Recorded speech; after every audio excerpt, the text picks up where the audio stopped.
The Ford Performance rear lower control arms for the 2005 to 2014 Mustang would be an excellent choice for owners who are looking to replace a set of worn out stockers, but don't want some of the added noise, vibration, and harshness that can sometimes come along with a more aggressive aftermarket bushing.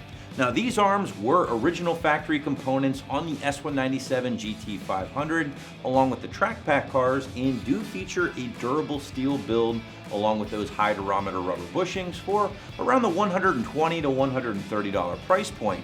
The simple 2-bolt install could not get much easier as far as suspension components go, so call this a 1 out of 3 wrenches on the difficulty meter here, with a little bit more detail to come later in the video. So I'll be completely honest with you here, guys, these lower control arms from Ford Performance won't exactly be your most affordable option in the category, and they won't even be the best bet when it comes to completely eliminating wheel hop. However, they will be one of only 2 options good enough to be stamped with that Ford logo, the other being your Boss 302R variant, which are a little bit more expensive due to the more aggressive design along with the more aggressive components. But with all that said, I don't want you to think that these are a bad option. Again, quite the opposite. Just a reminder, they were the factory components again on the 07 to 14 Shelby GT500, along with being the OE arms on those track pack GTs. And while they don't appear on the surface to be much different from the standard or base lower control arms, the difference is going to lie within the bushings themselves. Now, these particular options do utilize what is called a high durometer bushing. Basically means that it's a little bit firmer, and ultimately that's what's going to help improve your traction and reduce the wheel hop over a set of base lower control arms or even a set of stock Shelby or track pack arms that may be suffering from higher mileage and worn bushings. Now, even though these things do feature a slightly firmer bushing, they still aren't nearly as firm as a poly bushing, and they aren't even close to what a spherical bearing would deliver. So it's gonna have its pros and its cons. The pros, listen, it's gonna be a very streetable option, the Ford Performance arms here. They're not gonna alter the ride quality in any negative way, nor will it produce more noise, vibration, or harshness like a firmer bushing would. The drawback is that those firmer bushings or spherical bearings are ultimately going to do a better job of stabilizing that rear end and again reducing that dreaded wheel hop. So you have to ask yourself, what is more important?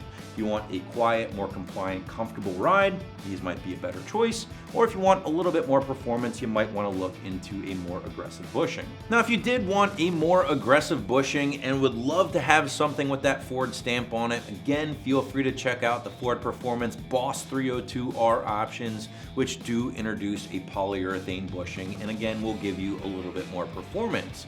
Now, if you wanted something with a poly bushing but maybe didn't want to pay that Ford Performance price or premium, BMR has a few great options on the site to check out as well. Install really couldn't be much easier here, guys, so that's why I'm sticking with 1 out of 3 wrenches on the difficulty meter and maybe 30 minutes to an hour of your time to get everything in place. First thing we're going to do is pull our rear wheels off.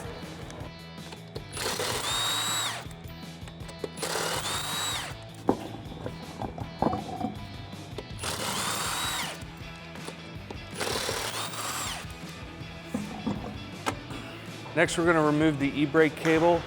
We'll need a flathead screwdriver and a 10mm socket to do this.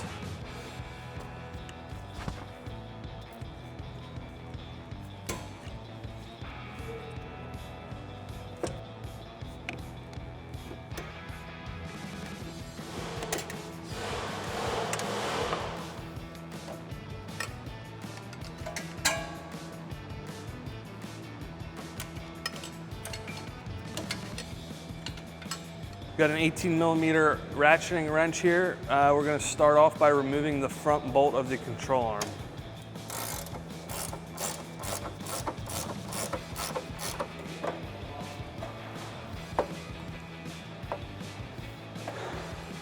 All right, we can remove the back bolt now. It's an 18mm bolt with a 22mm nut.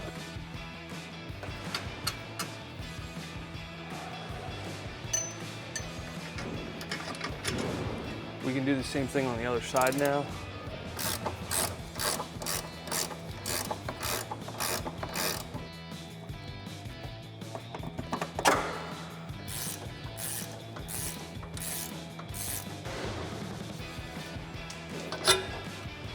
We're now ready to install our new control arm. We're going to start off with the front bolt here so we can slip it up into place and stick the bolt right back in there. Once you've got the front started, we can get the rear bolt in place as well. Might have to move the rear forward slightly to get your bolt started.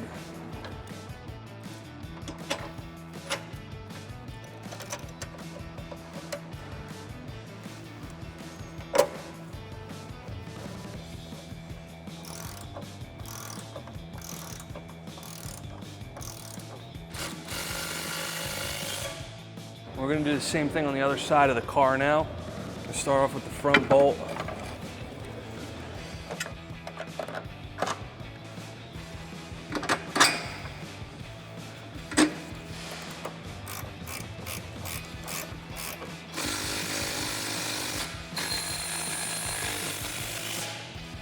We're going to take our Ebrake cable and put it through the back hole of the control arm. From there, we need to come up.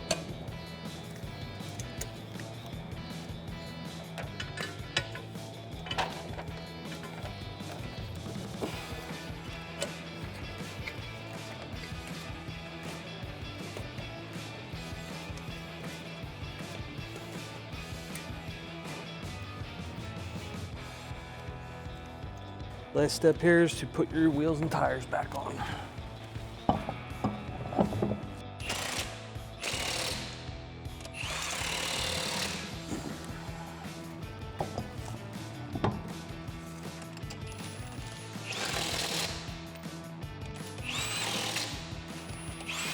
That's going to wrap up our review and install. Be sure to check out more at AmericanMuscle.com.